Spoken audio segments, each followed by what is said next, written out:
Aloha again, everyone. It's so nice to be able to be on this podium and share the stage with two gentlemen that are going to help HTA fulfill its mission. That being said, I need to, again, apply one of my maxims of leadership, which is the Mahalo Principle. I want you to please help me thank the Outrigger Hotels, Sean D., Jeff Wagner, and Aaron Salā for making the Cirque du Soleil appearance this morning for us. Thank you, mahalo. Something exciting and new coming to Waikiki. That's fabulous. And also, please, because these individuals don't get enough thanks, but I want you also, on behalf of the board of HTA, to thank the hardworking, energetic, dedicated staff of HTA who have been operating at times under conditions perhaps that could be better, but nonetheless we're looking ahead. So please put your hands together for Daniel and the whole staff of HTA, and please rise if you're wherever you are.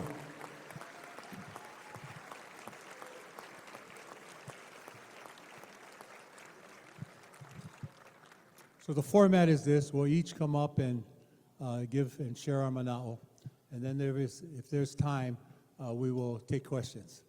So in a land far, far away, many, many years ago, I had the good fortune of being the director of the State Department of Business, Economic Development, and Tourism under Governor John Waihei's administration.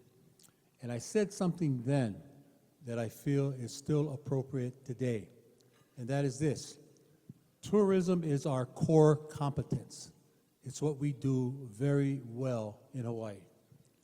And what we need to do, I believe, and I didn't use these words back then because they weren't in vogue, but I'll use it today. We need to be more resilient. We need to be looking at regenerative ways to bolster tourism by synergizing relationships with sectors such as film, sports, culture, arts, health, education. And so people will get the strong feeling that Hawaii is a great place to sun, sand, sea, and surf in spirit of aloha. But at the same time recognize we are a great place to visit, we are a great place to do business, and we are a great place to invest. Now, through the years, and I've been involved with many of them, if not all of them, in the government positions that I've held, we've tried to diversify the economy. And everybody always says from time to time, you need to find something else out there that will create jobs for our people, good jobs, good paying jobs. That doesn't mean that we don't keep trying, because we have to do that. That doesn't mean that we basically not remember or try to keep in mind some of the things that fell short and then do it a little better. But at the end of the day, especially now in this crisis mode that we're facing, coming out of the pandemic, coming with the Maui wildfires, more than ever, tourism has to be that model, because nothing comes closer than we do with respect to what we bring in tax revenues, what we bring in the jobs that people get employed with, and so forth. So that is why I really believe the model that we're embracing from HTA and all the community has to understand and support is this whole aspect of marketing is important, but just as important is management of tourism. And we saw that firsthand in two missions that I was involved with recently: the saturation mission to Los Angeles and a tourism promotion mission in Japan, where you saw the elements of marketing and management come together. And the overlying message was, we are open for travel. We welcome visitors that are going to come here and shop till they drop, buy local, eat local, indulge in local ways, and so forth, and make sure that they leave with a pleasant experience. I'm going to now show you a clip from the trips that we took to Japan and LA, and I'll elaborate a little bit more on that. Ilihia, please.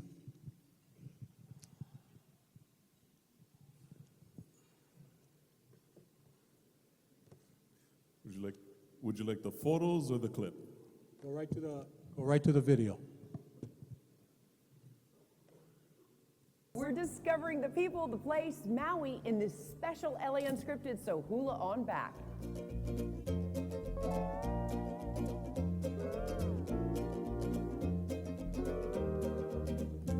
I think this is the prime time for people to come and visit. Opportunities to experience so much of the island. Maui is a magical place. It's a beautiful beaches and natural waterfalls and everything. You know, what we like to call it is a Maui no Ka'oi. Remember, Hawaii is more than even just the beautiful tourist places. It's all these wonderful people, these 1.4 million people that welcome the support and help. But we welcome everyone. There should be no hesitation. You can come to Hawaii and help us heal. In 2019, the Rams hosted the Cowboys in front of the largest crowd in Aloha Stadium history. And following the wildfire tragedy 14 months ago in Lahaina, the Rams had T-shirts made in support of Maui, with all proceeds going to the relief efforts, while teaming with the other 11 LA-based sports teams to donate $450,000 to the cause. They raised over $450,000 directly and well over $1.5 million indirectly. They're very committed to Maui. The ownership and the players. And then the Clippers, we have some personal relationships with Mr. Ballmer through my family and some dear friends. We don't have professional teams in Hawaii. So when we see these extraordinary athletes like the Clippers and the Rams there playing exhibition games or doing training, we benefit. They do camps. They give our kids something to see. Earlier this week, the mayor of Maui County, Richard Bisson, toured SoFi and the Rams facility, describing the incredible strength and spirit of the Maui people, especially in Lahaina, where residents have begun to rebuild. One of the issues that occurred when what happened in Lahaina is that people thought all of Hawaii was no longer available. And first of all, I just want to speak for the other counties as well. Certainly, we ask people, you know, come share moments, come make memories, come rediscover Maui. We love the business that Southern California has given us through the years. There's a sizable contingent of local folks that live here, and we're saying, hey, komo mai, welcome. Please come now more than ever.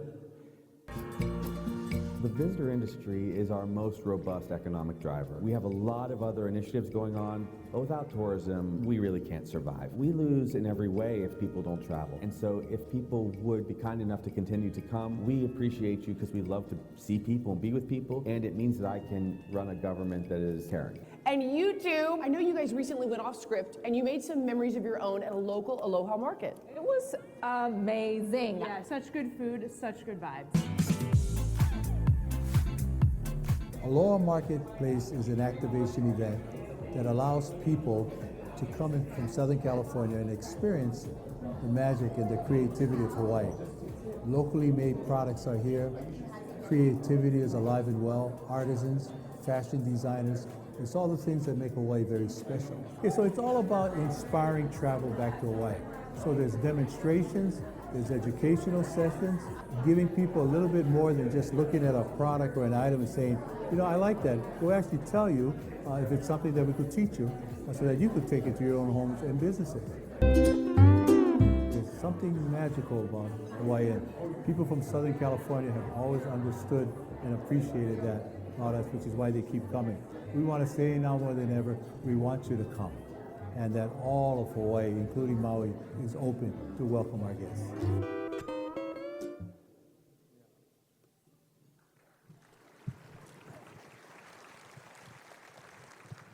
So let me give you some facts to back up the beauty and the appealing aspect of combining destination marketing with management.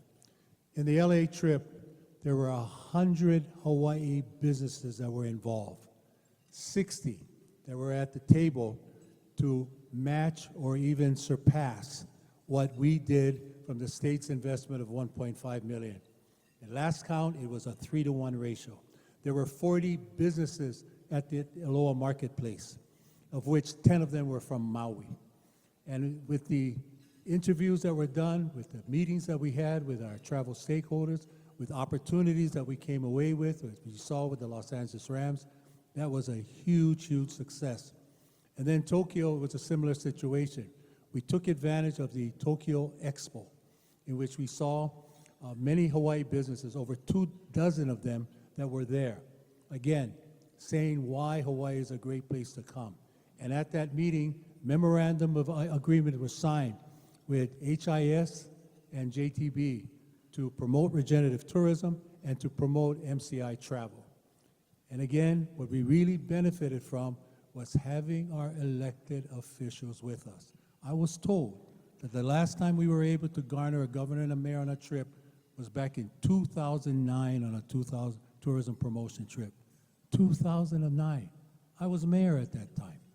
That's not going to happen anymore. I make that pledge to you. When we do these things, the private industry is going to be involved, and our government officials are going to be involved, and private businesses at the end of the day are going to be able to benefit from it. That's the only way we're going to roll. So let me now turn the stage to these two individuals here. In order for me and the board of HTA to implement what we'd like to see done, it's going to take leadership. Leadership from our two most important partners as personified with HVCB, with Aaron Salā, and with Kilohana, with Kūhiō Lewis. I was at a DBED conference, again, many years ago. It was a PATA conference that we had here at the Hilton Hawaiian Village. And the speaker was Margaret Thatcher, the Iron Lady. And I never forgot what she said then. She says, you know, it's basically easy to lead in good times, easy to develop consensus. But she said that the true leaders are those that can take advantage of crises that occur, and sometimes you have to be daring, you have to be bold, and you have to be able to show the courage to lead. And when you lead, consensus hopefully will follow.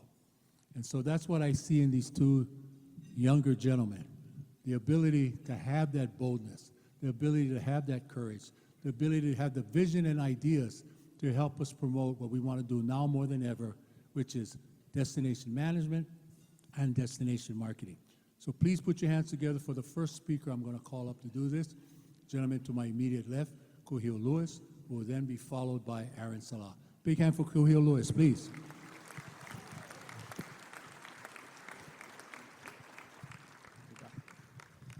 Aloha kākou. It's really a privilege and honor to be here in this space. I guess I should start off by telling everyone a little bit more about me. You know, I certainly didn't see being in tourism as my path in life. It kind of just happened that way. You know, I shared this before, and I had the recent opportunity to be the commencement speaker for the University of Hawaii Manoa graduation, and I shared a story that was a little personal, but I talked about some of the early challenges I had in life, and when I dropped out of high school when I was 17 years old, I didn't finish when I was supposed to, because I had kids. I had kids at a young age, and in order to make money, I used to go around hustling. I used to sell balloons at graduation, as an example. I found a wholesaler online, and I would buy these balloons for like 5-10 cents. Then I go buy the helium at Gas Pro, and then I go to graduation and I sell the balloons for like $10-20 each. And so like this hustling just became a part of my DNA, and arguably that's why we are where we are today, is because I had to learn how to survive. And as I reflect back on my time, and even my ohana's time, Waikiki has been very much part of our genealogy. My grandmother used to be a lay greeter in Waikiki, and my mom used to be a hula dancer in Waikiki. And my grandmother also used to live in Waikiki. So we have a lot of ties to Waikiki. And about 2 years ago, one of my staff, my chief of staff, came to me and he showed me the newspaper and he said, we should apply for this tourism contract. And I told him, you're crazy, we don't know nothing about tourism.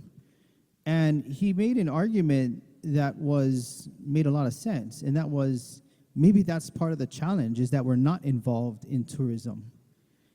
And so, given the hustler DNA that's in me, I called a few friends and I'm like, what do you think if we consider putting in for this contract at HTA, because they were seeking a new direction, Hawaii Tourism Authority. They were trying to find some balance.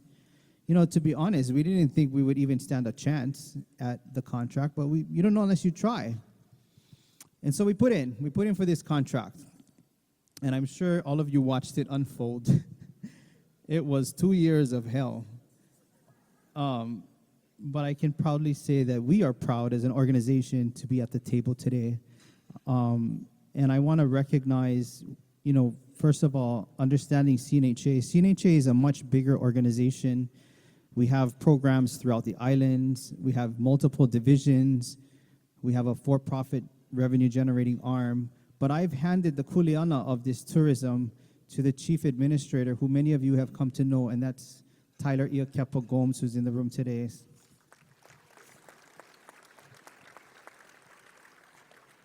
And so my commitment to this is to support Tyler in carrying out this kuleana. It's such an important kuleana that we have. You know, CNHA's power is that we develop community, and therefore we have a chance to bring community into these spaces and be a part of the conversations that they typically aren't involved in. Beyond that, we have a good pulse on how to support community development, because to me, a regenerative model of tourism needs to involve them.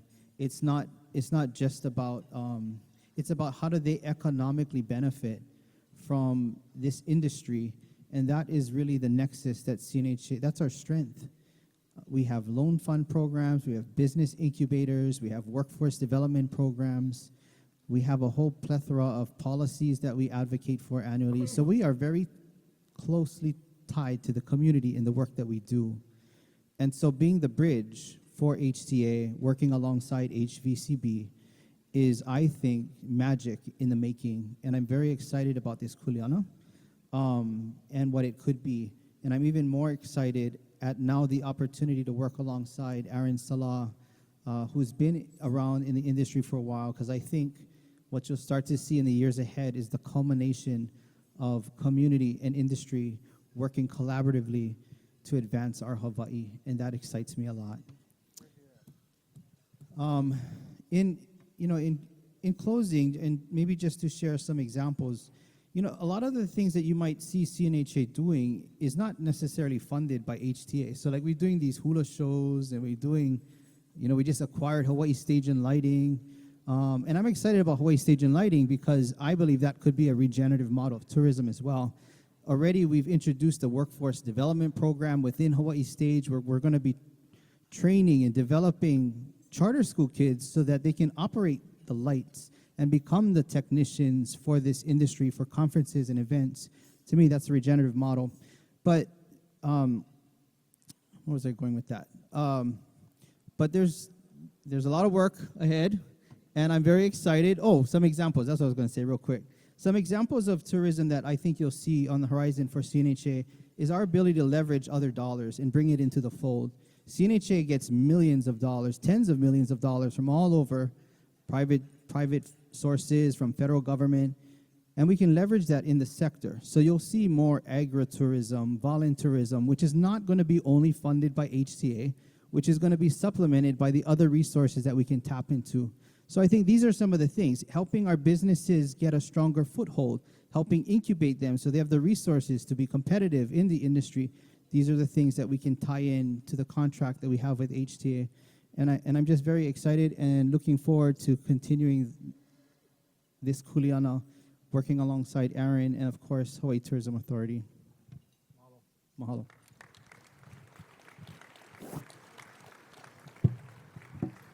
I te e tau tini hela wai a manu he upena tuu I ka noe ka pōpoe tahi ua ho'opunia ela I tau ka ki kepa kena ila iluna o ta au ana I tau ahi noe ki ka peko hei ai ka I a manu o pu o ali o ke ali wale no ka umake make o taluhi o maua mai anei o ka mākou lea lea noi Ua I ke ai, ua I ke ai, ua I ke ai. O te mua I whaftaia le alofa ma le anga le lei o le atua o te whaatalofa, whaatulou atu ai I le paia o le nei au fia tulou lava. Aiela. Aloha nui kākou. So, chant for me and Kūhiō, open in Samoan for me and Mufi. We've covered the platform.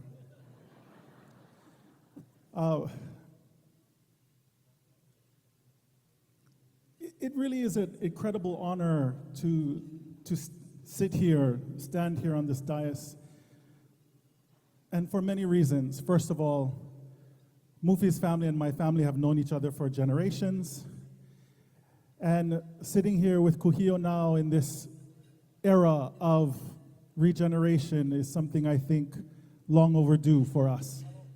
As Kūhiō did, I'll share a little bit of a story many of you already know, but it is a catalytic event that sort of propelled me in the direction of really digging into understanding what our industry is. And to Mufi's point, I don't think we'll ever stray away from the power of tourism that is Hawaii, mostly because the world needs Hawaii. And so in the 5th grade, I was in Mrs. Glenn's social studies class at Kainalu Elementary. I spent most of my life before that growing up in Samoa. And back and forth a little bit between 4th, 5th, and 6th grade. Well, 5th grade, Mrs. Glenn's class. And the assignment was for us to write an essay, a position essay on anything we wanted. And at the time, the kids that were out in Ka'ava and Hau'ula were throwing rocks at the tourist buses as the tourists made their way out to PCC. And I wanted to be one of those kids. I wanted tourists out. And so I wrote this essay, so proud. The grammar was good, I used good vocabulary, and I gave it to my mom, and I thought my mom is gonna be really proud that her 5th grade son was taking a stand on something he believed in. When she went into the room, I thought she was gonna come out and say, you know, good job, boy. Well, it was the exact opposite. She gave me a swift kick and a slap right across my face. And she said, before you write things like this, before you think things like this, you better pay attention to the people that are coming and ultimately put food on your table. They pay for the education you're getting.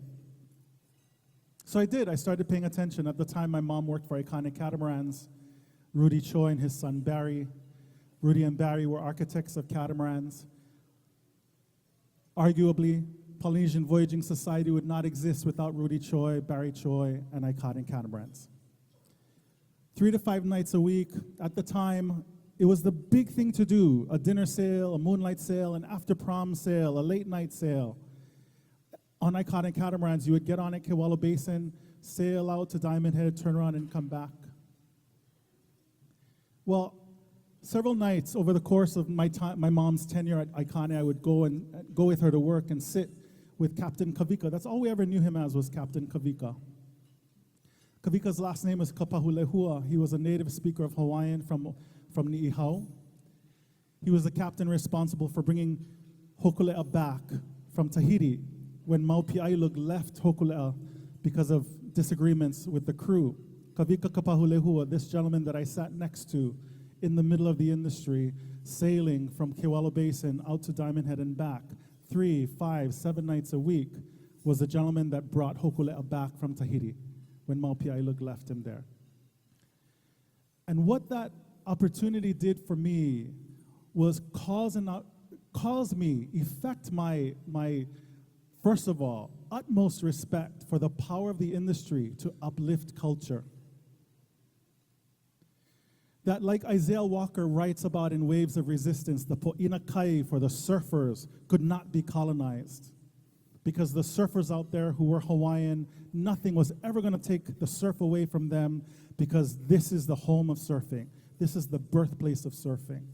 Well, I felt the same way and continue to feel the same way about the stages throughout Waikiki.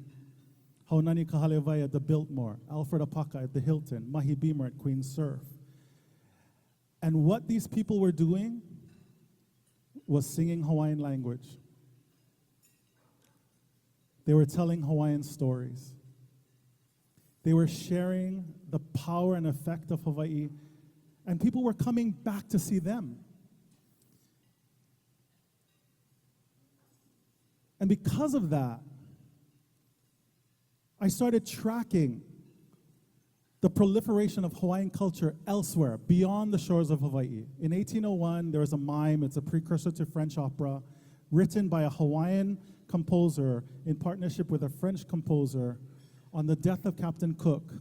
That opera sits at the Paris Grand Opéra in Paris right now. When the Royal Hawaiian Band was speaking out against the overthrow of the Hawaiian monarchy, they were stuck on tour in the United States. Many of them did not come home.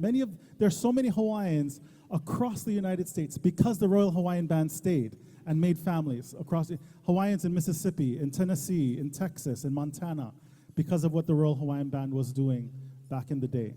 The reason why American rock and roll stars at the turn of the century was wearing white with a cummerbund is because the Royal Hawaiian Band was out there performing with white top, white bottom, and a cummerbund.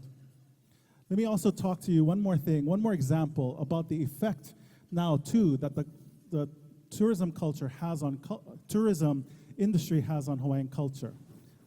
Round of applause if you know the word hula kahiko. Yeah. So many of us think that hula kahiko, i.e. ancient hula, is a term that has been around for a really long time. Hula kahiko is a term in reference to hula, was born at the inception of the Merry Monarch Festival in 1960, whatever it was. Because what they needed was an opportunity to condense 1,000 years of history into one night. And so as a result of what Hiloans were trying to do to bring economic revitalization back to Hilo was to establish the Merry Monarch Festival. Merry Monarch Festival exists because of this industry. And Merry Monarch Festival continues to exist because of this industry. And the effect that this industry now has had on culture is that I don't know all the terms, hula ala papa, hula pu'ili, hula olapa, hula ku'i, because we've condensed 1,000 years of history into one night of competition. These are the things that we have to be cognizant of, resilient over. This is what brings me to HVCB. HVCB is 121 years old this year. Would you give a round of applause just for that? And so as a result of that, HVCB sits atop an iceberg that is 121 years of information, of data, that is the storytelling mechanism for tourism in Hawaii. We aren't just experts in tourism in Hawaii. As a result of 121 years of history, we are experts in tourism, period. And so our responsibility now, to Kūhiō's point about the role that HTUSA plays with our client, Hawaiʻi Tourism Authority, and ostensibly the state of Hawaii, is to really look at the power that HVCB has to amplify the work that we do inside of this contract. And so in order to do that, then, we participate and we're getting ready to commence an official work series of opportunities in the design of a strategic plan that we haven't had for many years. And we haven't had this plan in really deference and respect to John Monahan and the powerhouse that he is in his leadership, because John Monahan's work was to really support the work of Hawaiʻi Tourism Authority. He saw his role as a leader of the HVCB in support of Hawaiʻi Tourism Authority. We're going to continue that support, but we're also going to look writ large at the industry, as is the responsibility of a Visitors and Convention Bureau.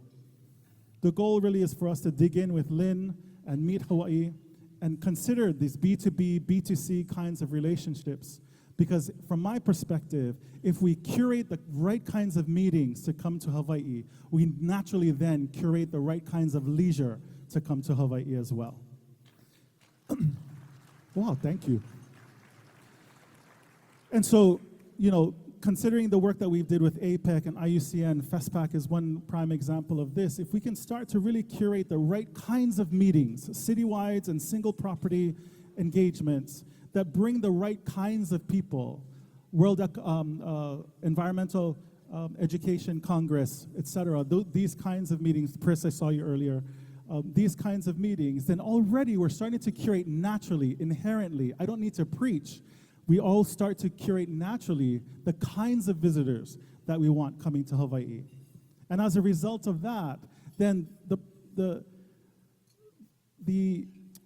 digging down, the leaning in on what we mean by regenerative is already natural. The work is already done.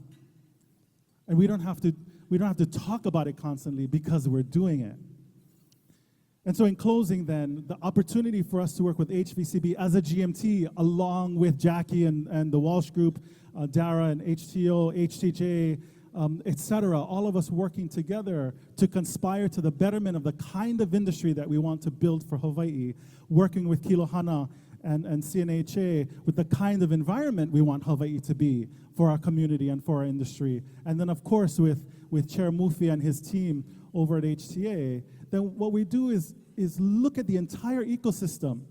We're not going to forsake the trees for the forest anymore because we know that the industry is made up of different kinds of people, different kinds of institutions. Likewise, our community is made up of different kinds of people, different kinds of institutions. What we have to do is conspire to the success of the whole. Mahalo.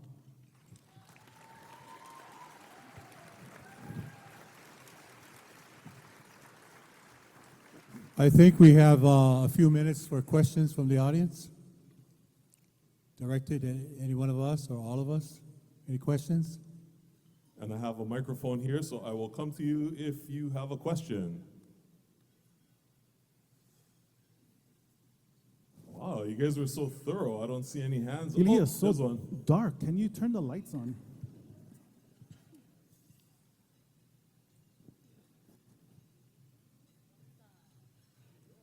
J-Lo here. Hi, Mufi. Hi. Whoa! All right. So part of rebuilding this idea of regenerative tourism is to break systems and to innovate and to think of a new path forward. So I know that there's a lot of companies out there that need to restructure, rebuild, rethink their processes. In addition to travel in general, there's issues of the incentives. I talk about this with Dee earlier, but it's this misalignment of incentives for-profit, publicly traded companies who are based on the mainland or elsewhere. So just curious from any of you, like, how do you think about rebuilding the system so that we can truly have a regenerative future?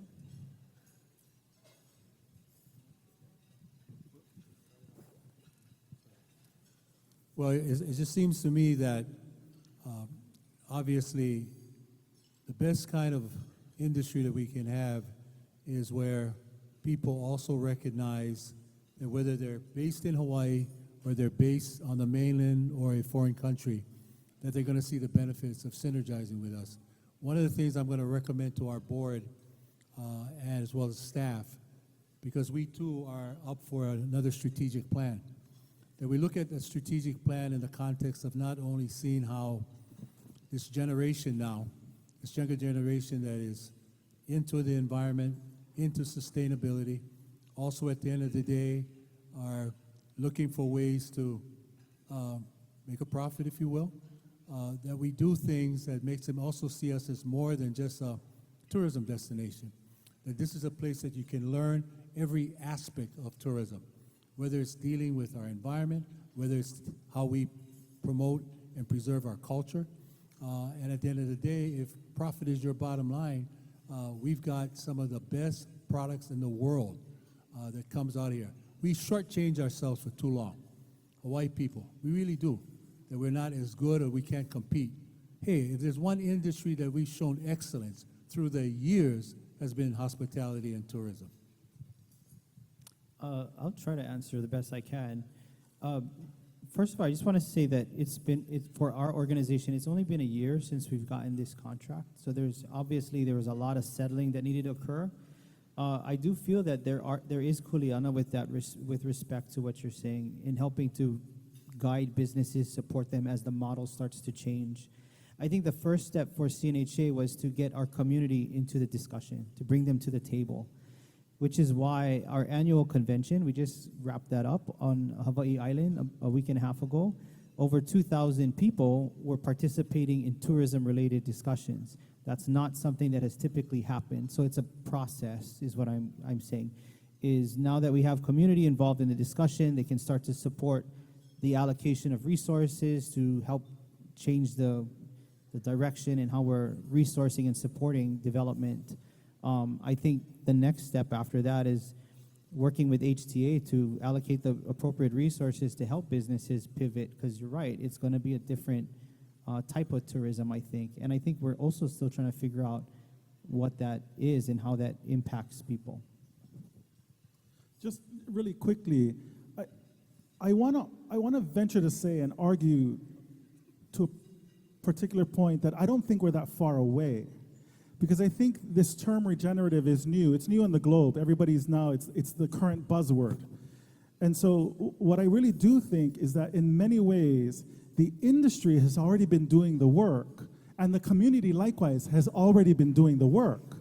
And so what we just need to do is make sure that that work is done at the same table, right? And so, and sort of think about the articulation of how the work gets done, because we already know the community has been a part of the industry since the inception of the industry. We also know that the industry has been a part of the community since the inception of the industry. And so what we need to be better at is articulating how these sort of pillars work together. And I think we'll find that we're not that far away. We've already been doing it inherently. We just haven't been calling it regenerative or circular or sustainable, right? And so our job then as the industry, together with HTA, together with Kilohana, together with all of us fellow GMTs, is to assure that we're coming from the same place so that we can articulate the same things to the people for whom and to whom we're responsible. Yeah.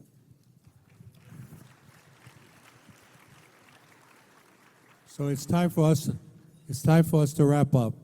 But I think what I wanted to give all of you today is a sense of the difficult task, yet the welcome responsibility that HTA has to strike that balance between those that want to do more marketing or those that want to do more management. They have to coexist. And our job is to strike that balance, because there is a direct benefit to all of us in that regard. And that's why I'm very sanguine about the leadership that these two gentlemen bring to the table, working with their staff, because we're of the same opinion. They believe the same thing that I do, that you can't do one without the other. So we thank you for giving us the opportunity to share our mana'o with you, and we look forward to receiving your ideas of how we can make Hawaii a better place to live, work, and raise our families. Mahalo, mahalo. Mahalo nui a o kou.